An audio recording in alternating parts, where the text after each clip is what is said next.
From today, Mom will also be living with us, lol. I'll boss her around. The dream home we had been talking about and saving up for was completely shattered by the selfish actions of my husband, David.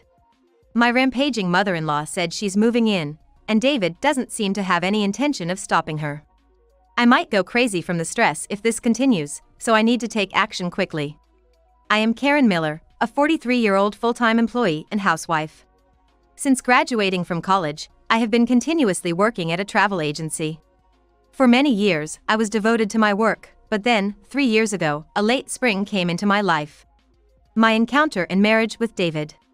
David is a salesperson working for an insurance company. He often visited the travel agency where I work for business purposes.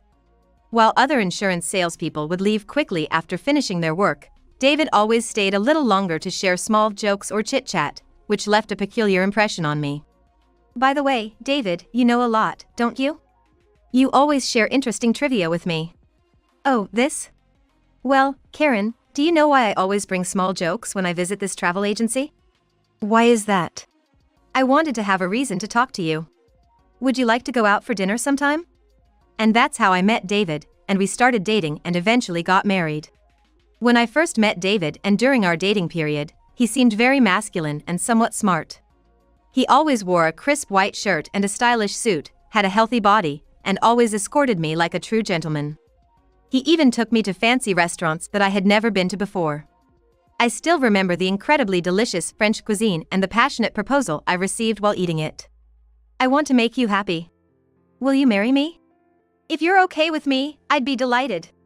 And so, we became husband and wife and started living together. When we got married, we decided to live together, but before finding a proper house, we started living in the apartment I had been residing in. David used to live alone in a company apartment, but it seems that it's not possible for more than one person to live there. Moreover, the timing of our marriage was unfortunate, as there were not many good apartments available at that time. It's unlikely to find a good apartment at this timing. Until we find a good apartment, why don't we live in my apartment? It was a bit too big for living alone, but it might be just right for 2 people. A 2-bedroom apartment should be enough for us to live comfortably.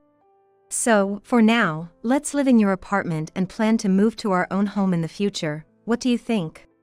About a year after we got married, David and I started talking about our own house. However, it was all ideal talk, and we didn't make any progress. To get our own house, we need to visit house manufacturers and model homes. I wonder if they will also explain about housing loans? Well, I don't know. I have meetings next week and the week after. When do you think we can go to the open house? They say it's better to get a housing loan as soon as possible, as it will be tough to repay it in the future. I want to consult about it sooner rather than later. It looks like I'll be busy for a while. It might be tough. I felt uneasy about David's reluctance to discuss the specifics of the house and finances. What I couldn't accept was David's daily behavior. Despite deciding to build our dream home, he kept spending money as if he were still single. This Friday, I'm going drinking with my junior colleague. Can I withdraw $200 from our joint account? Again? Last week you said you were buying a promotion gift for your junior and withdrew money, didn't you? Both you and I are full-time employees, and we don't have children, so we should have some extra money, right? So, it's not a problem. No, that's not the point. Have you forgotten that we talked about buying our own house? If you keep wasting money, we won't be able to save up. Then, David suddenly got angry and slammed the table. Do you mean to say that spending money on my junior colleagues is a waste? It's not just for your junior colleagues. We have a common goal of buying our own home, but you keep spending without saving any money. We have a mortgage, so it's fine, right? Frustrated with David's uncooperative attitude, I was desperate to work hard for our future. But besides the mortgage contract, there's also the repayment, right? They say they check your annual income, so I wonder if it's okay. We both work, and I work for a major insurance company, so it should be fine. It's not that simple. They check your age, debts, credit cards, car loans, and whether you have any debts. Are you okay, David? What the hell? Are you saying I have debts? David, suddenly getting angry, even though I just asked casually. It's always the same, the conversation doesn't progress. Not at all. Just checking.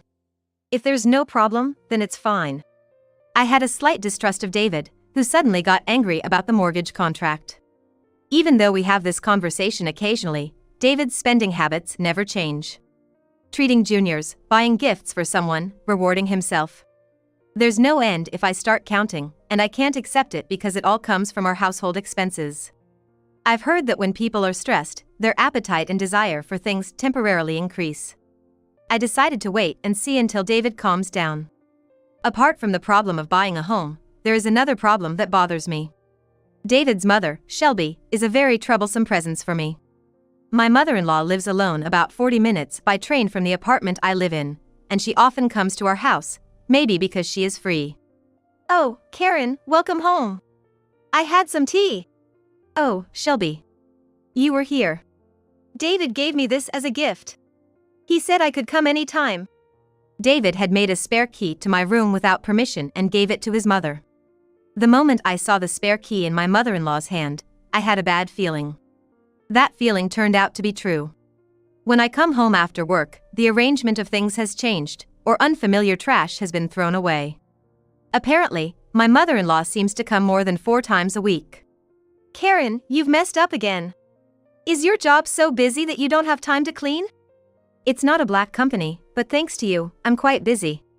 But I decide the days and places to clean, and I also have a cleaning robot." However, my mother-in-law is pointing her finger at one point while glaring. When I looked at the direction of her gaze, I saw a pile of snack boxes. It must be the one David ate instead of breakfast when he went to work in the afternoon, because it wasn't there when I cleaned before going to work. However, my mother-in-law, who has no way of knowing that, seems to think it is the empty snack box that I scattered and ate. "I can't believe you left the snack trash like that. It's not good for the future children, and it's a straight path to illness in the future." My mother-in-law's sarcasm continues. I don't need to bother telling her that this is the trash from the snacks David ate, so I kept silent and listened to her sarcasm. Just as I was enduring my mother-in-law's sarcasm and hoping she would go home soon, David came home. "Oh, you were here?" "I was here. If you stay in a room full of dust and garbage, David, you'll get sick, right?" "Thanks, Mom. Karen is sloppy, after all." "Yes, indeed. Oh, I put tonight's side dishes in the refrigerator, so eat them." "Oh, Karen. There didn't seem to be much food, but you have to cook properly." Unnecessary meddling until the very end. After my mother-in-law left, David suddenly declared as if he had made up his mind. "All right, let's buy a house. Let's get a house by next month." "Wait, what?" Suddenly. "You didn't seem enthusiastic about it until now. What happened?" "There were some things at the company. So, shall we go to the housing exhibition this weekend?" From there, everything went smoothly, and the procedure for buying a home was completed. We wanted to move in immediately and didn't have a particular preference for the design, so we bought a ready-built house. We also canceled the contract for the apartment we are currently living in and decided to move immediately. David had a point where he wouldn't budge about getting a house by next month, which bothered me a bit. There were various things about the mortgage contract, but somehow it ended safely, and I am relieved. On the day of moving, the intercom rang while we were bustling about. "Hey, someone seems to have come. Karen, could you get that? I can't let go right now." "Okay, and oh? Shelby, what's going on?" "It's not what's going on, really. It's hot outside, so please let me in quickly." "Oh. You came? Did she come because she was called for help or something?" But Shelby is already old, and there's limited things she can do in the midst of the busy moving process. "Did you come to help?" "But we're almost done." "What are you talking about, Karen?" "I'm going to live here from today." "Eh? What do you mean? I haven't heard about this." "She's going to live here from today." I have many things I want to ask David, but I don't know where to start. "Why do you decide such important things without consulting me?" "She's feeling lonely living alone. Isn't it nice to live together so we won't be lonely?" "Yeah, right. Besides, Karen, you're always prioritizing work and not properly taking care of the house." Shelby glanced at me and immediately made a sarcastic remark. "No, it's none of your business that I can't properly take care of the house. I'll boss you around." I don't understand what Shelby and David are saying at all. "I'll say it again. Why do you decide such important things on your own? Did I ever say it's okay for me to live together? Why? Because I'm the head of this house. It's natural for me to decide who I want to let into my house, right? Why do we need your opinion, Karen? It's infuriating that David, who doesn't seem to understand why I'm angry, is looking at me with a dumbfounded expression. Yes, that's the answer. You think you can do whatever you want because you're the head of the house. What? Shelby is an important family member, so what's the problem? You have no right to complain. If you have a complaint, get a divorce. I never thought my own husband would be that type. It's a new fact after several years of marriage. Aren't you misunderstanding something? Huh? These two probably won't understand even if I explain. Judging so, I started to prepare to leave the house by packing my belongings simply. Since the unpacking from the move was still in progress and the items immediately necessary for daily life were packed in one box, I could leave the house as soon as I made up my mind. Oh, going to cool your head? Don't be too late. Mom wants to eat dinner at 7 p.m. I ignored David's words, grabbed the box, and dashed out. I shipped the box to my parents' house at a nearby convenience store and immediately called my parents' house. Hello, Mom? Can I come over now? There's something I want to talk about. Fortunately, my parents' house is about an hour away from our new home by train. I contacted them and immediately went back to my parents' house to explain the situation. When I arrived at my parents' house, my parents and sister were there, and they listened to the whole story. I was exhausted and fell asleep that night, but I started to take active steps towards divorce the next day. In the morning, when David was not there, I was able to relax and rest my body at my parents' house for the first time in a long time. When I woke up and checked my smartphone, I was almost shocked to see nearly 100 missed calls and emails. Are you still not coming back? Mom says she's hungry, so come back soon. Are you running away? Stop messing around. And other messages were pouring in. Ignoring the calls and emails, I started looking for something. It was a loan agreement and documents for the new house.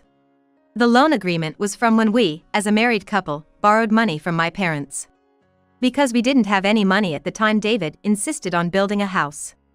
We didn't have enough money for a home loan, let alone a down payment, so we borrowed money from my parents.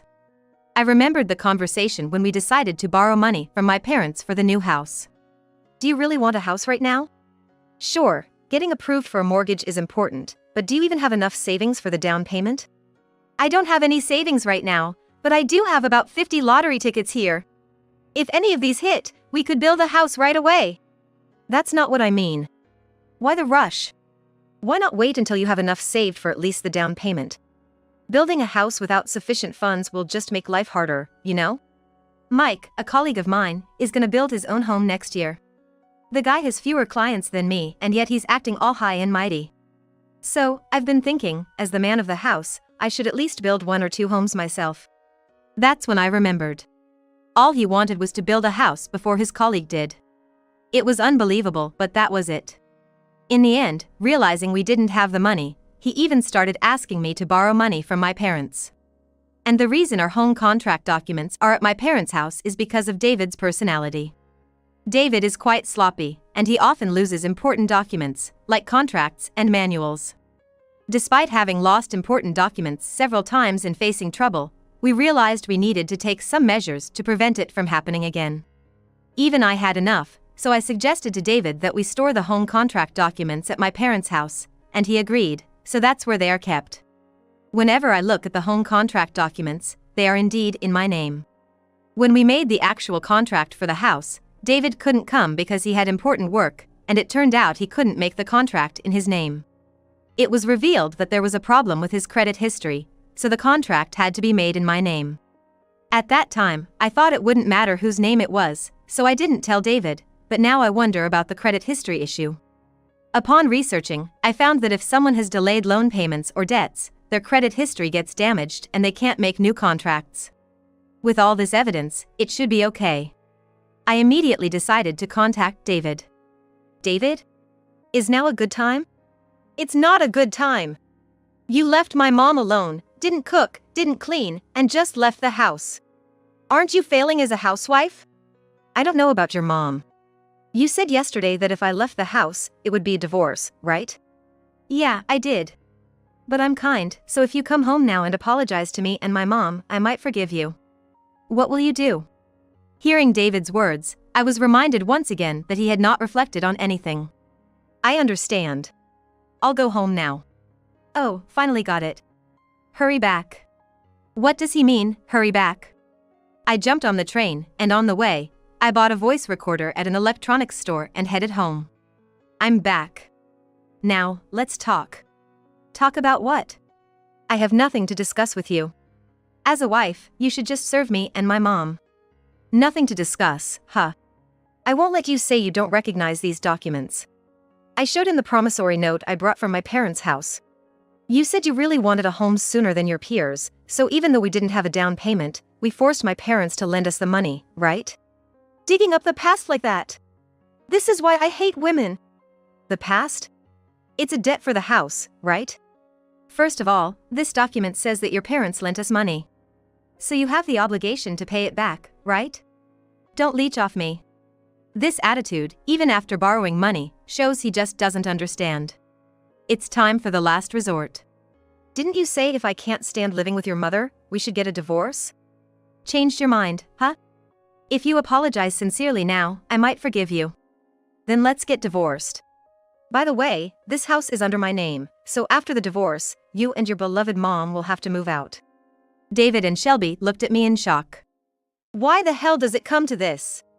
Kicking out the head of the household, are you out of your mind? Yes, exactly. It's not a wife's place to kick her husband out of the house. Well, I think this will make it clear. I handed them the mortgage documents. What the hell, it's under Karen's name. That can't be right. This must be some mistake. There's no way a woman can earn more than a man. Besides, David works for a large corporation, there shouldn't be any issue with the loan approval. The loan approval isn't just about the company name. David, you've been repeatedly borrowing money, right? Borrowing too much from various places and missing repayments, it seems. David looked at me with a dumbfounded expression. Missed repayments? Are you saying I'm the type to not repay what I borrowed? Yes, that's right. David would never do something so irresponsible. But there were missed repayments, and it affected the credit score, so the loan couldn't be approved, and it had to be under my name, right? David and Shelby looked frustrated, but it was too late now. You've always been showy but careless with money and couldn't save, right? I can't continue living with you. Wait a minute. How is a woman going to live alone now? If you live quietly with David and me, you'll be able to get by. Why do you, who tried to move into my house halfway, act so high and mighty? I'll say it again, the ones getting kicked out are David and you, Shelby, okay? She still didn't seem to understand her position. If I don't make it clear now, it will cause trouble later. I recorded this conversation. I'll take these documents and your claims to a legal expert, and let them decide. An expert? What would a stranger know? If the lawyer accepts David and your claims, I will return to this house and do whatever you say. How about that? That's fine. It'll be fun to see Karen's naivety exposed and her embarrassment. I took the contract and voice recorder and went to the law firm. Naturally, the ownership of the house was acknowledged to be mine, and David's numerous mistreatments towards me were recognized, and I was granted a divorce. A few days after the lawyer sent documents to David, I got a call. Hey, that's a lie, right? I haven't heard anything about paying alimony on top of the divorce. What is this alimony for in the first place? That's the conclusion drawn by the legal expert. Is there a problem? If you have any objections, you'll have to discuss them in court. No way, going to court is a bit much. I have an important position at work, so I can't take time off. What are you talking about? I am not asking about that. The divorce is a done deal. Are you going to pay the mental damages caused, or not? David probably didn't expect me to be this assertive. He seems flustered on the other end of the phone. No way, it's weird to end things like this when we loved each other. Besides, my mom is old and can't move as she used to, she can't do housework. So what? It sounds like you're saying, come home and do the housework because I can't. You should do it yourself. Can we start over? I think we can make it work. Stop it. I am busy with my work. I don't have time to spend with you. I decided that it wasn't worth listening to David anymore and hung up the phone quickly. By the way, I decided to sell the house that I bought under my name. I don't feel like living in the same house where all that fuss with David and my mother-in-law happened, and it's too big for one person. Fortunately, I found a buyer quickly and sold it at a better price than I expected, which was a silver lining. Since the divorce, David seems to be having a tough time. According to a friend of mine who works in a different department at the same company, he's been showing up to work looking miserable. The mother-in-law, who used to take good care of him, seems to have been bedridden from the shock of the divorce, leaving no one to do the housework. David can't do any housework at all, so his life is in chaos. He can't even manage meals, and he's been gaining weight from eating out all the time. However, his pride remains unchanged, and he continues to assert his competence at work, which seems to be making him unpopular among his colleagues.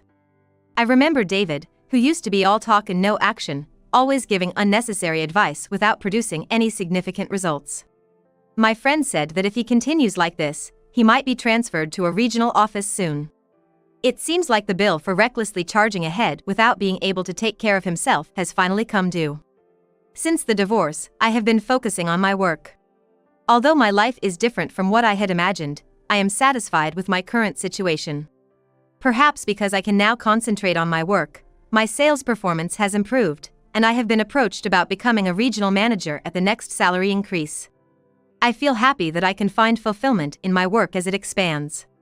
I shudder to think what would have happened if I hadn't gotten divorced and had just put up with everything. I want to fully appreciate my current happiness.